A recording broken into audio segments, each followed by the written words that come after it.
Hey there friends and folks, today I wanted to talk with you about the most important part of your wire working process, your wire. This is going to be an overview of some terms you might hear, as well as some tips and tricks that work for me. It is by no means all-encompassing and I plan to do more of these in the future. Just let me know down in the comments what you're interested in learning. So you want to start working with wire, and wire is such a fantastic medium. I love the experience and the aesthetic of wire weaving because it is strikingly similar to the textile works I've been so fond of in the past, but with a very sturdy, refined finish. When talking about wire and shopping for wire, there's some defining qualities you'll often hear, including the type of metal, the gauge, and if you're working with some wires, you'll hear the terms dead soft, half hard, and full hard to describe the temper. There's a lot of choices for metals out there, and I've personally settled into working mainly with copper and silver, and when it comes to silver, I usually work with sterling silver or fine silver. Brass will make the occasional appearance, and once in a blue moon, I'll work with 14 karat gold filled. Working with bare wires allows more versatility, as you can play around with your texturing and patinas, but I will probably do a video about hammers and torch work at a later date. Now, while bare copper and brass are easier to find because they're on the less expensive side, when working with silver or gold, I try to avoid craft and plated wires. Plated wires that have a base metal core will usually have less malleability, and that plating will flake over time.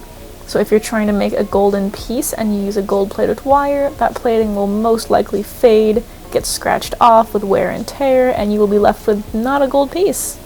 Most metals will naturally tarnish with time, but with bare metals you can polish them back up to their original shine, whereas with plated wires, once that colored coating is gone, it's gone.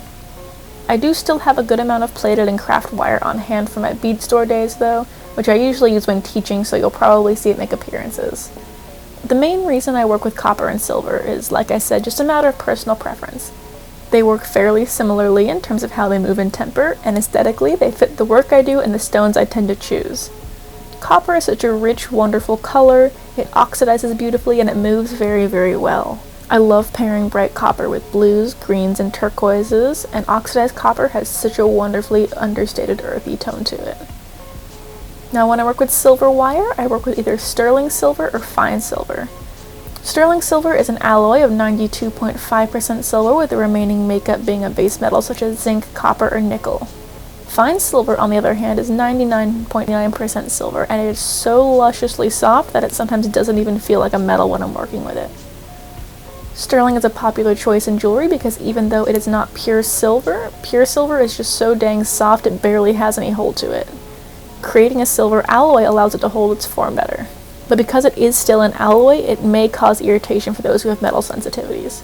For those sensitivities, there are options such as surgical steel and niobium available. As far as bare wires go, you'll see brass commonly used along with copper, but I haven't personally worked with it much because it is so literally hard compared to copper and silver. It is a copper zinc alloy that not only has a much stiffer feel to it, but has a higher melting point, so it's much more difficult to anneal at home, which I'll go over in a minute. But if I do use brass, it's usually because I'm going for a pseudo gold look and I don't want to shell out the extra cash for the gold. But I really do so rarely make gold colored pieces, and even more rarely work with actual gold because it is so gosh dang expensive.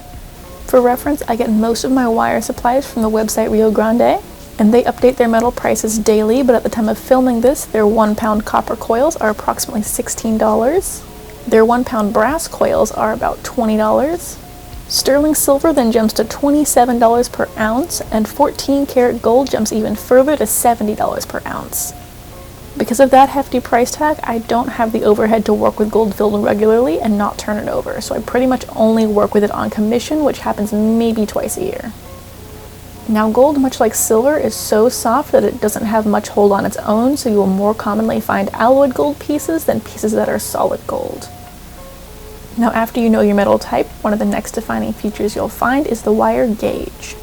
The gauge refers to the thickness of wire, and the smaller the number, the thicker the gauge. So for example, a 10 gauge wire will be thicker than a 20 gauge wire. Now for standard jewelry work, you will most likely be working in the range of 20 to 26 gauge wires.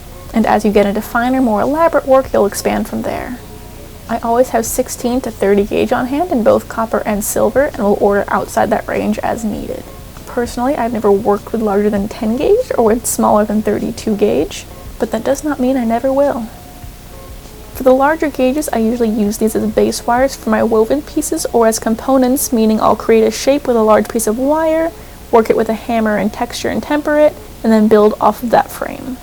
For those types of things, I usually use gauges in the realm of 14 to 18 gauge.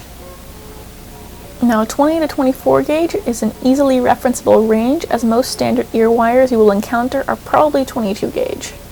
I myself make almost all my ear wires 22 gauge, but will go up to 20 gauge if I have a super heavy piece. I've never myself made 24 gauge ear wires, but I have seen them out there, so I know they exist. Now 24 to 28 gauge is kind of the wire wrapping realm, where if you're doing wire wrapped links or loops, you'll be working with something in this range. 24 is my go-to, and I'll only go smaller if I'm working with smaller drilled gemstones. And even though 26 gauge tends to suffice, maybe once in a blue moon, I'll be working with stones that are so gosh darn teeny tiny that I need to wrap with a 28 gauge. And usually that's when we get into the range of seed pearls and things. Now the range of 26 to 32 gauge is where we get into the wire weaving territory. My standard wire weaving gauge is 28, but that's because my base wire is usually 14 to 18 gauge. If I'm using a larger base wire, I'll go up to a 26 gauge, or if I'm using a thinner base wire, I'll go down to a 30 or a 32 gauge. Now the last thing we're going to go over is wire temper. When you're buying wire, you'll hear terms like dead soft and half hard thrown around, and this refers to the temper or hardness of the wire. Metal by nature hardens as it's put under pressure as it undergoes when you're working it. That's where we get the term work hardening. Without getting too much into the scientific side of things, as you bend or work with wire, the molecules in those areas that are worked with compress. This makes them stiffer and harder to bend. As these points of stress get harder and harder, they may eventually even snap if you're not careful. Now, dead soft wire is the softest wire you can buy. Straight out of the factory, it's malleable and ready for use. Half hard refers to wire that has been hardened halfway to its breaking point, so it holds its form more, it's stiffer, and it's great for pieces that require minimal working. Easily 80% of the time I opt for dead soft wire, and if I'm buying half hard, it's usually in the 22 to 26 gauge range, and I plan to use that wire specifically for making ear wires or just for simple wire wrapped loops. Even then, if I buy dead soft wire, it is a much easier process to just work that with my fingers or some nylon jaw pliers to harden it than it is to buy half hard wire and anneal it back to being soft. Which that's the second time now you've heard me use the term anneal, and don't you worry, that is my next point. Pretty much the opposite of work hardening is annealing. As pressure will cause your metal to tense up over time, you can heat your wire almost to its melting point to realign the molecular structure so it's tempered back to being dead soft. This is a process that requires a home torch setup, which will be its own whole dedicated video, but copper and silver are easier to temper at home because their melting point is on the lower side, which is a temperature achievable with a butane torch. Now, on a quick side note, I do want to address this phrase that you've heard me say several times now, and that is tuck your tail. What does that mean, you may ask? Your tail is the loose end of wire you're working with, and when you get to the end of a wrap, you always want to finish in the most streamlined way possible. To do this, you'll cut your tail as close to the wrap as possible, but even then, you'll still probably have a little nubbin pointing out. In working this nubbin flush with the rest of your coil, you are tucking your tail. I personally do this by holding firm onto my coil with one hand or plier, and using a pair of chain nose, I gently guide that nubbin downwards by rotating the chain nose in the same direction of my coil. This will help guide your tail as flush with your existing coil as possible. So when you hear me say tuck your tail, probably every video, what I'm saying is finish off your piece so there are no irritating wire ends sticking out. And there you have it. A brief, but not quite as brief as I had maybe planned, intro to wire. I will definitely be doing more of these videos later, so please let me know if there's anything specific you'd be interested in me elaborating on. Thank you all so much for tuning in. Until next time, take care and be well.